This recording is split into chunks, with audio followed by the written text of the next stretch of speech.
Welcome back to the DFS Sweatshop, where I am your host, the DFS Jerusalem, and you can follow me, of course, on Twitter at DFS Jerusalem. Today, we're going to be talking about what happened yesterday, breaking down a little bit of last night's MLB action. We're going to be talking a little bit of huge trade news going on in the NBA, where we've recently found out that Jay Crowder and the homie Isaiah Thomas are going to be going over to Cleveland in exchange for Kyrie Irving. So that is broken up.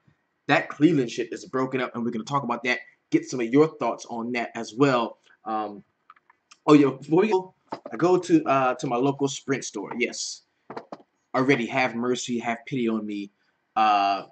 Yes, go to the Sprint store. iPhone 7 Plus. I'm going to treat myself. Fuck it, let's do it, right? So I get this phone. While she's talking, she's like, yo, you got to have a case for your phone. And I'm going to tell you, I treat my phone like I treat my PP, okay? I wrap it up. I keep my phone wrapped up at all times. Well, not now because I'm married and my wife, I don't wrap my PP up now because I'm married. But I meant when I was single, how I treated my PP when I was single. That's how I treat my phone, right? Or I always get, I don't leave the store without some form of protection on my phone, always. Because if it breaks, the phone is useless and it's whack and you got a cracked screen. You walk around looking stupid for a long time, okay? And Coward just hit a Jackie homer on a full count. Cron scored, Maldonado scored. The Angels going ham. All right. So she says, well, here you go. I got a perfect case for you. Now I normally roll with the commuter. It's a small, sleek type of deal. It's a little cheaper than the bigger outer boxes. I usually roll with the commuter, but she was like, yo, Defender, iPhone 7 Plus, you're gonna need a bigger case with more bang for your buck. If you drop it, bam, she dropped it and it looked like it didn't do nothing. I was like, cool, all right, cool. So hook me up with this. So she puts it on the phone, bam, I walk out the store. I'm like, cool, got a brand new iPhone 7, got the commuter, the Defender rugged case for it. It's all good. I'm loving life, right? So going to the barbershop because our cheap barbershop manager makes us turn off the breaker boxes to conserve energy so the power bill isn't too high, right? So every morning I have to go in there and I have to like turn on my flashlight to my phone or something so that I can see the breaker box so I can turn it on. So the first day I did this, I go in and I put the flash on my phone because I got an iPhone 7, baby. Got the flash. You can just pull it up, and there's no light. And I'm like, wait a minute, this is a brand new iPhone 7. What's going on? Why is there no light in this shit? This is crazy. I'm trying to see the breaker box so I can turn it on so I won't be in the dark, cutting hair in the dark. So I look and I'm like, yo, what the fuck is wrong with this shit? This is crazy. My phone is broken. I need to take my phone back. So I go back outside and I look at it, and it's not the phone that's broken.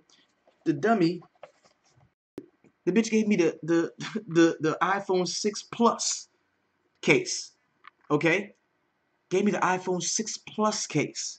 And it should be a 7 Plus, right? So I go back to the store. Cool, it's cheap, easy fix. You know, I go in, hey babe, when you sold me that phone and made a nice commission, okay, you upsold me to the wrong case. So you take the wrong case, give me the right case, and I'll be out the door. It's all good. It's over. And so the guy's like, well, no, we can't do that because after 14 days, we can't return anything, especially when it comes to the accessories that go with the phone. If it was just the phone, we could charge you a restocking fee and then we take the phone. But since it's a case, we can't do that. 14 days. So I'm like, okay, so she sold me the wrong case. So I'm stuck with the wrong case for my phone. I can leave the wrong case on there, never use the flashlight, and the phone randomly pushes buttons that I figured out later on. The case randomly pushes buttons on the phone because it doesn't fit properly, or I have to just buy a new one. How about that?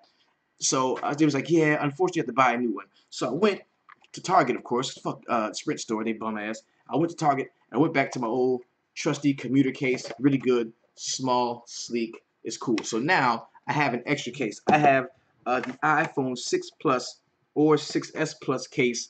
If any of you like it, there's 4,000 of you on YouTube. There is, I believe, 1,100 of you inside the VIP. If any of you like it, free of charge. Let me know if you want it. I'll ship it out to you, and you have a iPhone 6S Plus case. Cool. Hit me up in the email or on the comments, wherever, and you can have it. Dumb motherfuckers. Let's get on with the rest of the motherfucking show. Okay. So first thing we're gonna do, let's go ahead and jump into the graphic that I put out. I put this graphic out just about every day.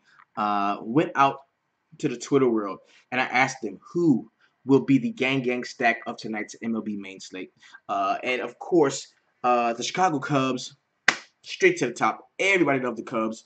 So many of us were sweating early on in the afternoon or early on in the evening when the Cubs just were not hitting the ball well. They just weren't hitting the ball well. And then out of nowhere, they went out and hang up 13 runs. So the Cubs did what they came to do. Unfortunately, we saw a lot of damage come from the back order instead of just that top 1, 2, 3, 4, 5.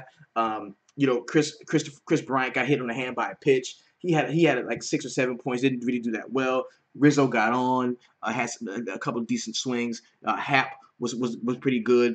Zobrist got scratched, then comes in and pinch hits in a pivotal part of the game where we need one of the motherfuckers who've been playing the whole game to get this hit. Zobrist pinch hits, comes in, hits a 2-run double, and just takes points from somebody who was already in our lineups. That kind of sucked, right? Next, everybody really liked the Baltimore Orioles today. I dug that. There was a certain point in the night where I was like, damn, man, if the Orioles don't hit the ball, it's going to be tough for a lot of us to cash too. But they ended up coming through slightly. The Diamondbacks were very good. Yo, today's four prospects that I put in the graphic were nice. They were really nice. But the best, the gang stack of the slate, as you can see, is the lineup that only 12% of motherfuckers that looked at this wanted. The Yankees, bro. My Yankees, bro. I felt it. They were gang tonight. They were gang, bro. And I saw it coming. All right. They were one of my favorite stacks on the slate. We talked about them, chopped them up inside of the line drive at 5, man. And if you want to get in there, you go to the website, www.dfssweatshop.com. That's where you can get inside the line drive every day at 5 o'clock. That's where we chopped up the Yankees. And you could have went just about anywhere on this. Yo, and one of the homies, Galen, was like, man, I'm done with this stacking shit. And yo, I get it. It makes sense. I get it. I feel you. But that's what we're doing. We're trying to figure out who's going to be gang. All you needed tonight was the right Cubs and the right Yankees, and you're good. The Yankee stack, a 4 or 5 man Yankee stack, is on top of every tournament tonight. And it just so happened that those were two teams that we highlighted inside the line drive at 5 and really chopped up plays, guys that we liked inside of that. Because so many Yankee stacks that just missed the mark didn't have. Well, let's pull it up because yo, they were gang, bro. Yankees were gang. Here we go right here. First things first, you had Gary Sanchez. He just went out and hit 2 home runs like it wasn't shit. And it's always tough for cats around the league, for cats in the game to pay up for catchers. People hate to pay up for catchers. I'm one of them. But when I see Sanchez in a really solid spot, batting third, right in front of Judge, and I got to take exception there. I've got to take exception there. A lot of people were like, you know what? I'm not paying up for Gary Sanchez. I'm just gonna pay down to Avila because they like the Avila inside of the Chicago Cubs stack, and that was cool. But Avila only got you like 16, maybe 19 points. El Gary hit 2 jacks. You had Aaron Hicks was at the top of that stack. I think he was batting second. 23. Todd Frazier was batting in the 6-7 hole. 22. Judge for 15. Aaron Gardner was leading off, got you 12. Tyler Austin 11. Didi 10. They were gang tonight, bro. And that's what it took. On top of every tournament,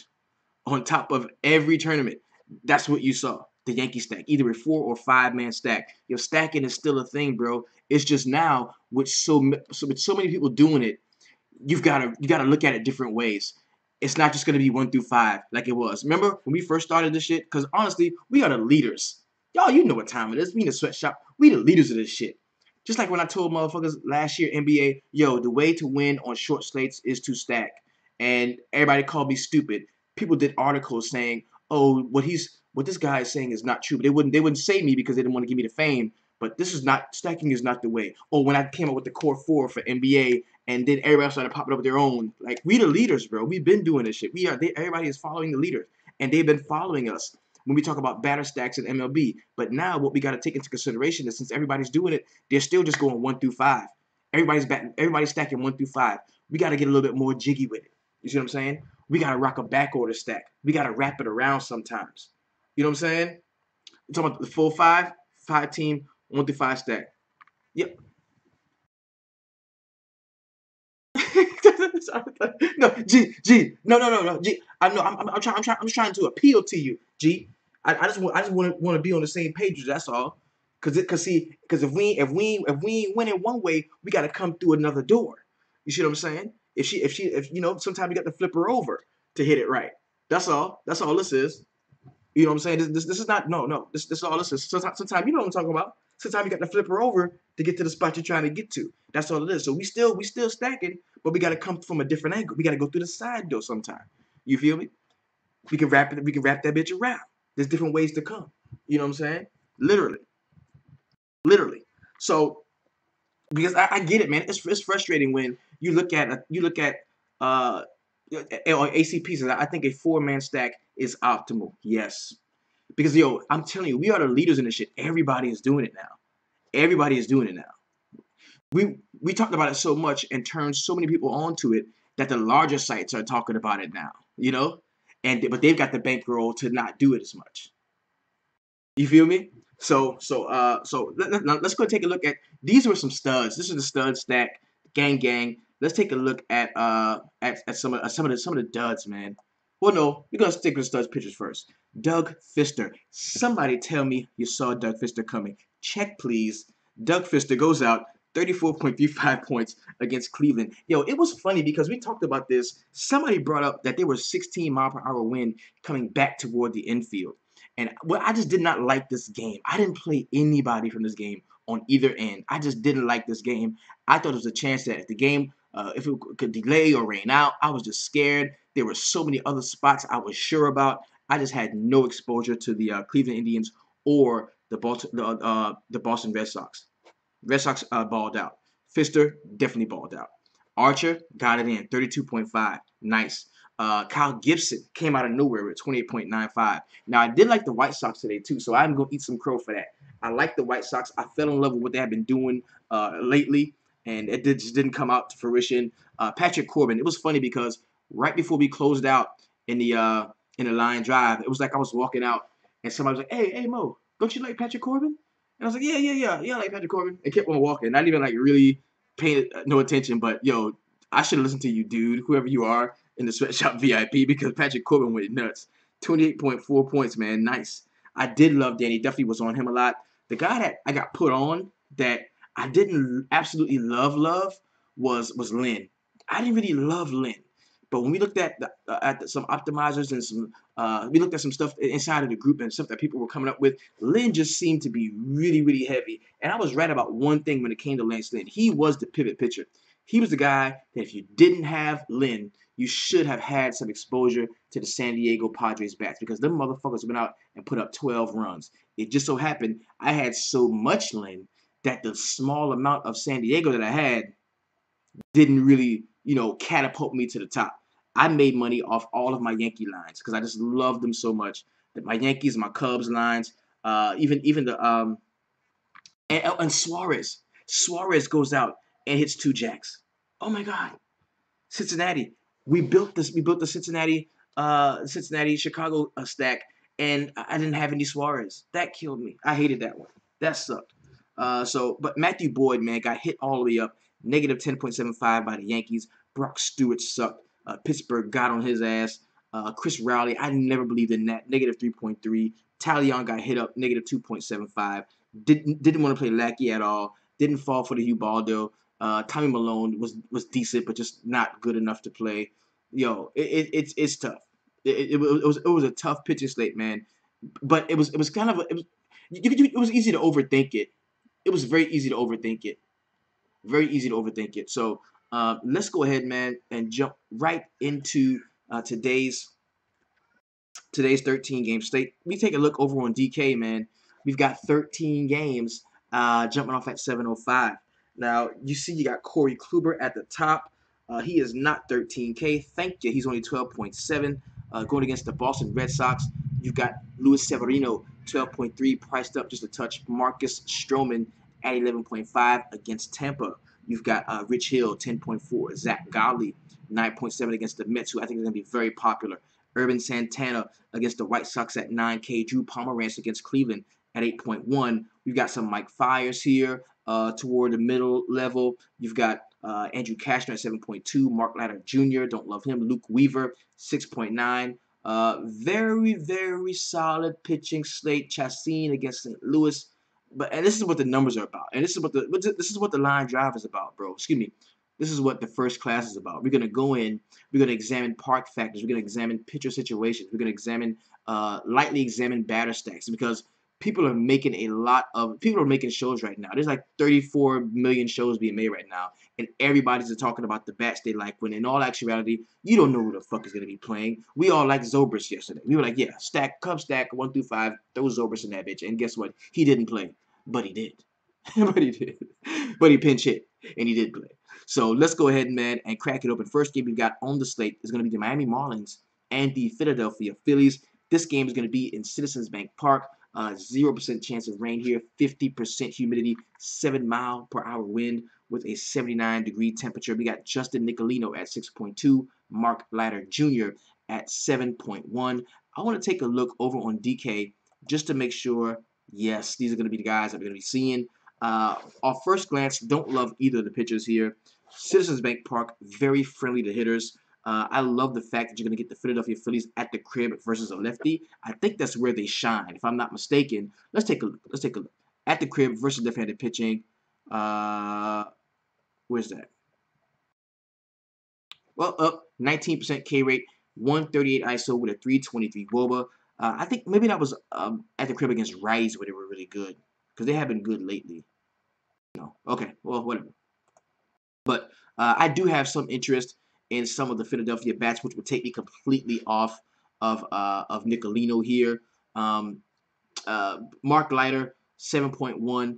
He's had a decent start or two in his brief stint this season, 25 in the first game against Arizona. And we've all been waiting for that Arizona performance to happen again. It has not so far.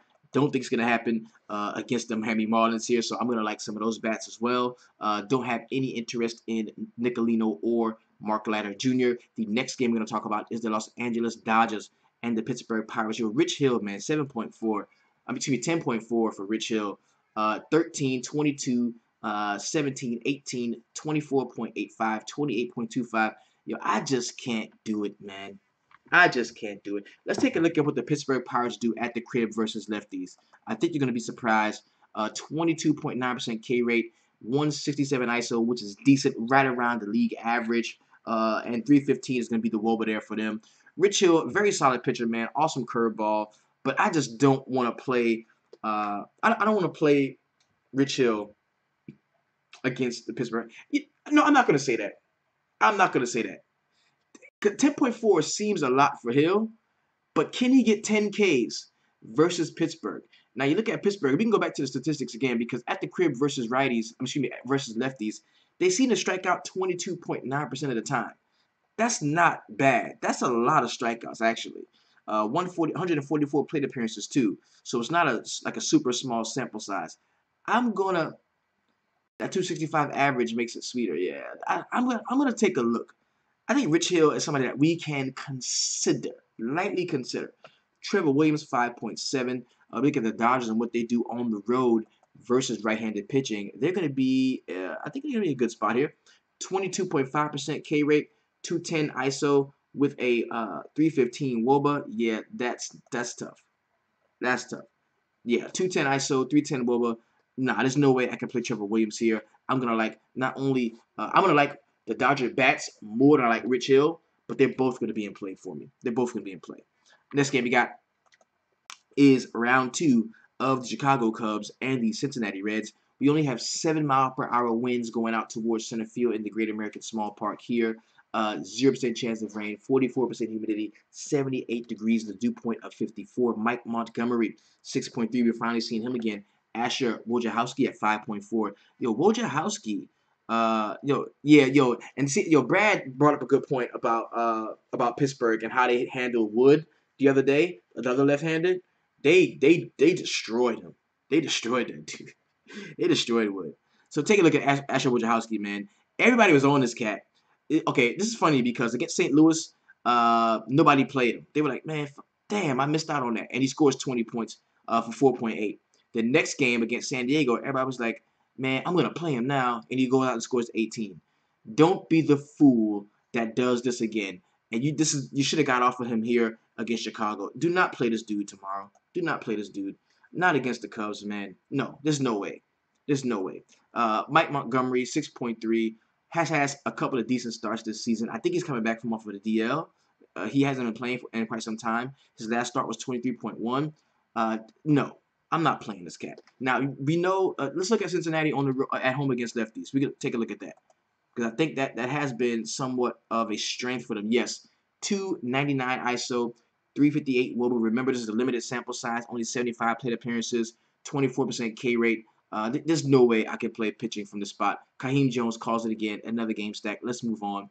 Next game we got is the Boston Red Sox and the Cleveland Indians. 10-mile-per-hour wind going out toward shallow right field. This is a progressive, man, so it's a very neutral park. 0% chance of rain, 54% humidity with a 73-degree temp. Drew Pomeranz, 8.1, who I think had a decent start in his last one. Last three, 12.5, 17.6, 27.45, 15, 14. Fairly consistent. Hasn't really got hit up since Detroit back in June. So if you wanted to play him against the Cleveland Indians, I would say do not even fucking think about it, okay? Don't even think about it. Yo, Cleveland against lefties coming off of a game where they just got their ass whooped. I think they're going to be nice. Corey Kluber on the mound, 12.7. I think he is playable. I don't love him to the point to where I've got to play him, but I think he's definitely playable in this spot. You look at the Boston Red Sox, what they do on the road versus right-handed pitching. They're going to be toward the bottom of the league here. 18.9% K rate, 129 ISO with a 272 WOBA. That puts Corey Kluber in play. You look at what the Cleveland Indians do at the crib versus lefties. I think they get it in. Let me find them. Here we go. 21% K rate here. 145 ISO, 288 WOBA. Those numbers should be better than that, but I like them still in this spot. Don't see Pomeranz getting the W. No, I don't see that either. Not only do I like Cleveland, but I think Kluber is in play. Yes, I think Kluber is in play. I like Kluber here. Next game we got my New York Yankees and the Detroit Tigers. Yo, the Tigers, I think they've been pretty good righty, man. Let's take a look at what they do at the crib versus right-handed pitching. I don't think they're that bad. I could be wrong though. No, they are. They're horrible. Okay. 21.7% K rate, 146 ISO, 319 WOBA. So now the question is starting to bubble up to you in your heads.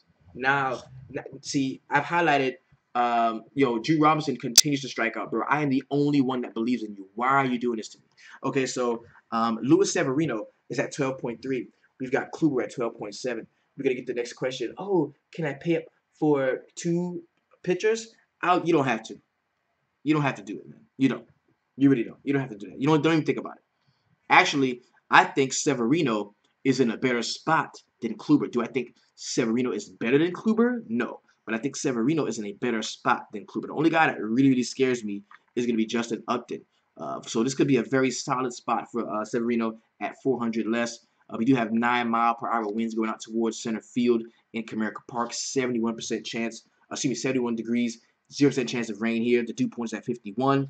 I'm going to go back to the well, take a couple of the Yankee bats here. I think Severino is also in play, but I'm not completely off of, if Severino becomes like extremely tremendous chalk, I'm not going to be against playing a couple of bats against him here. I'm not.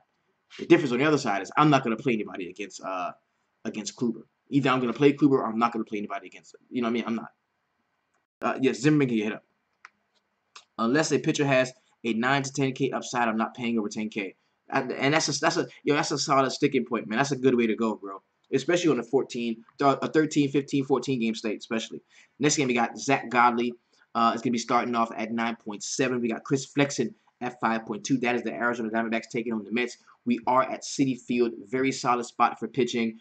43% humidity, 0% chance of rain here. 7-mile-per-hour wind coming back toward the shallow infield. The homie Charles Jarvis is going to be at this game. Shout out to the homie. Go out and rep your Mets here. Too bad you're going to have to see Zach Godley pitch a gem against your boys. Love him at 9.7. He's going to be a very, very solid, popular play. Very popular play, and he should be. Flexing, no, not at all. Give me some Godley here. I like them, and we're going to break that down a little bit more inside of the line drive at 5. Next game we got is the Toronto Blue Jays and the Tampa Bay Rays. Now, the homie ACP says that he kind of likes. Well, he did like a little thinking emoji when he saw Marcus Stroman priced at 11.5. And what I can tell you is he's going to be very cheap. Nobody is going to want to pay. You're going to look at Stroman at 11.5 against the Rays and how well they hit yesterday, and then you're going to be like, nah, fuck that. I'll just pay up for Severino because he has on the Yankee uniform. Or nah, Kluber just scored like 40 points. I'm going to pay for Kluber. And I don't think it's going to be very highly. 0.35. We need more than this. Because he had the blisters. He had the blisters for a little while. And that's we need more than that. Austin Pruitt, 6.1. You could count some of them Toronto Cats to just knock him around. I don't want Stroman. I don't want Pruitt. I'm good. I'm good either way. Next game we got is the Seattle Mariners and the Atlanta Braves. Erasmo Ramirez at 6.8. Also, R.A. Dickey at 6.6. Dickey throwing the knuckleball. How are the Seattle Mariners as a squad against the knuckleball? We're going to find that out too and bring that info into the line drive at 5. 10-run total here in Atlanta. We're going to be at SunTrust Field. 87 degrees, pretty hot. 9-mile-per-hour wind going out toward right field. Erasmo Ramirez at 6.8. I gotta think some of those left-handed cats. You get a longer look at breaking balls as a left-handed batter against a right-handed pitcher. I'm gonna like some of these cats. I'm gonna like some Seattle guys. I am. I'm gonna like some Seattle guys, and that may put. No, I don't want to play Ramirez here at 6.8. He had a very good start last time out. 21, priced at 5.5, 13.5, 0.45, 10.5, 21 against Cincinnati. He's had some decent starts. But and I think for me, I'm gonna look to some of the lefty power. I think this could be a Freddie Freeman game if he's gonna be there. I like that he's priced under 5K. I like that. Next game we got is the Minnesota Twins and the Chicago White Sox. Let's go back because I want to look at this for a minute. You look at the Atlanta Braves at the crib versus righties. I want to see that. I don't think they've been horrible. Okay, 19.4% K rate, a 172 ISO with a 314 WOBA. That's usable. We got Seattle on the road versus right-handed pitching. Let's take a look at them. 14.5% K rate. That's nice. 156 ISO with a 317 WOBA. Yeah, that puts Seattle bats in play for me. Now moving on to the Minnesota Twins and the Chicago White Sox. Urban Santana at 9K and James Shields at 6K. Santana kind of jumps off to me. I know we got 9-mile-per-hour wind. I know we got US Cellular Field. I know there's a 0% chance of rain. We got 53 to dew point, 71 degrees. I just like Urban Santana at 9K. He just screams safe, high floor play to me. 17, 13, 16, 37 in his last 4 starts. I like Santana, man. I like Santana here. I'm going to be playing him. We look at James Shields. He is automatically in line to be Shelley. Not only am I going to like Urban Santana, but I am going to have some exposures to the Minnesota bats. They can just knock him all around the yard. Let's take a look at James Shields. 15, 18, 15, 7.5, 6.2, negative 4.05 in his last 6 starts. Has had some decent ones, but I don't. Oh, Kaheem Jones, he likes Shields. But I tend to agree with ACP, man. I like him. I like him. I like Minnesota. I like Minnesota here. I think Minnesota is in a good spot. Especially, I hope Kepler is back. Especially if Kepler is back. Probably gonna find that out later on in the day. Yeah, I like Minnesota here. The next game we got is the Washington Nationals and the Houston Astros. Don't give me no Edwin Jackson. Don't give me no Mike Fiers. I don't want to play either of these pitchers in the spot. I'm scared to play pitchers against both of these teams. You never know when they're going to go off. I'm good on pitching in both of these spots. Next game, we got the Colorado Rockies and the Kansas City Royals. I feel like I stole something, okay? I really feel like I stole something with my Duffy play from yesterday.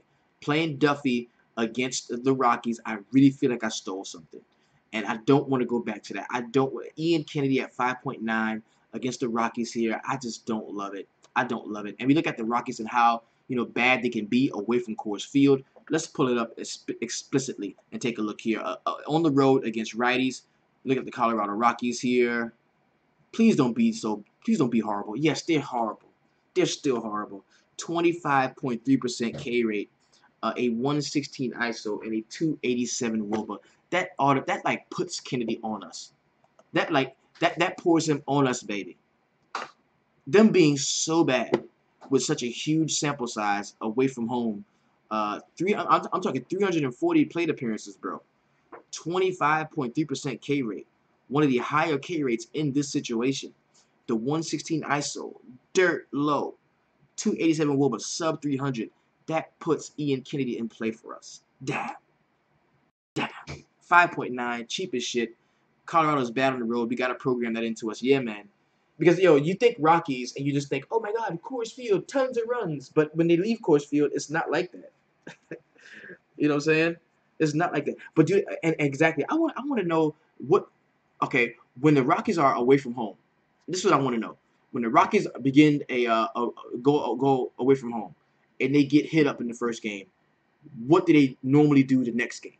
Do they bounce back immediately and then finish losing the rest of the series, or do they just continue to get their ass whipped? We need to find that out. That's the information that I want.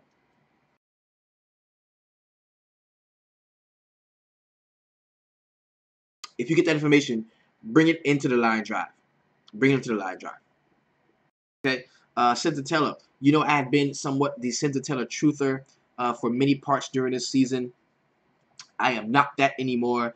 I predicted a fair amount of runs from the Kansas City Royals yesterday. I think I was a day early. That happens today.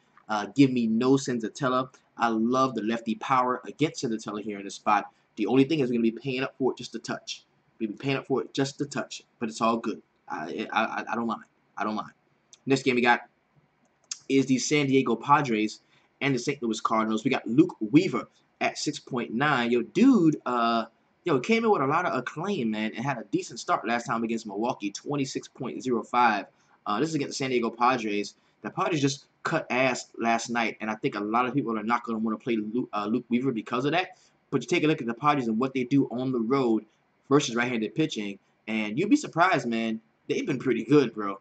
I'm talking 25.2% K rate, so that's exploitable. 206 ISO with a 315 WOBA, so they can hit the fuck out of the ball. They can hit for extra bases. If you have a pitcher that you feel can expose them in terms of that K rate, that 25.2% K rate, if you think Luke Weaver is the guy, definitely take a look at him at 8.5. I think he's a tournament flyer, definitely. I think he's a tournament flyer, definitely. Julius Chassin at 6.5. Not a guy that I love in this spot against the Cardinals here. I'm almost certainly going to be all over Matt Carpenter as long as he's in the game. Priced under 4K. Love him. The Deposit been hitting this month, not attacking him. Okay, that's coming from Kaheem Jones. But I'm going to take a look at Luke Weaver, though. He's cheap, 6.9. Stranger things have happened. I'm going to take a look at him. So Carpenter, of course, a guy that I'm going to love. Let me talk about that in the line drive. We look at Chassin in his last few starts. Fairly decent, man. I know last time he played, I used him 15.8 at only 6K. 10.4, 8.7, 22.75. Don't love it, but you look at the St. Louis Cardinals and they're at the crib versus righties.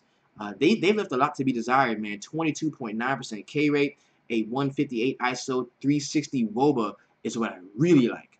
The fact that they may not all be hitting jacks, but a lot of those guys can get on base. So I think I'm going to go back to the well and have a little bit of exposure to the St. Louis Cardinals here. And the last game on the slate is going to be the Texas Rangers and the Los Angeles Angels of Anaheim, where we have Andrew Kashner, 7.2, a cat that just does not get hit all the way up most of the time, and Andrew Haney at 5.3. I'm immediately inclined to take a look at what the Texas Rangers do on the road versus lefties. I want to know that immediately. 28% K rate, a 136 ISO, 338 WOBA. The problem is Andrew Haney I don't think he's a guy that can exploit that. I just don't. I don't think he's a guy that can exploit that. So I don't love him. I don't like him at all in this spot. Andrew Cashner 7.2. Don't want to play him. Not against some of the Angels and how hot they've been hitting the baseball recently. We do have 7-mile-per-hour wind going out towards center field. We are in Angel Stadium of Anaheim, 71 degrees, 0% chance of rain here with a 61 dew point. I'm going to take my chances with some bats in the spot. Kind of play the lefty-righty matchup to see what I come up with. Don't really love the pitching here. Let's go back over some of the pitching that we discussed and that we're going to be bringing into the line drive. Of course, we're going to shrink that pitcher pool down a touch of as well. So I do like Kluber and Severino at the top. No Stroman, but Rich Hill is a guy that's vaguely in play. Zach Gotti is a guy that I really like. I love Urban Santana here. Luke Weaver, I'm going to have some consideration when it comes to him. And Ian Kennedy is what the stats have pouring on us. So right now, some of the front runners, actually the two front runners to me are going to be Zach Godley and Urban Santana, with maybe a little bit of Ian Kennedy and who I picked that I really like as a high dollar candidate out of Kluber and Severino. Most likely, Severino being in the better spot against the Detroit Tigers. So be on the lookout for these guys, man. Severino, Urban Santana, Zach Godley, and the homie Ian Kennedy. So this, of course, has been your DFS Jerusalem. You can follow me on Twitter at DFS Jerusalem, letting you know if you're on FanDuel, bro, keep it 250. If you're on DraftKings, keep it 200. You're rocking with the best. So that means you're always, always, always keep it at 300. Peace. We out.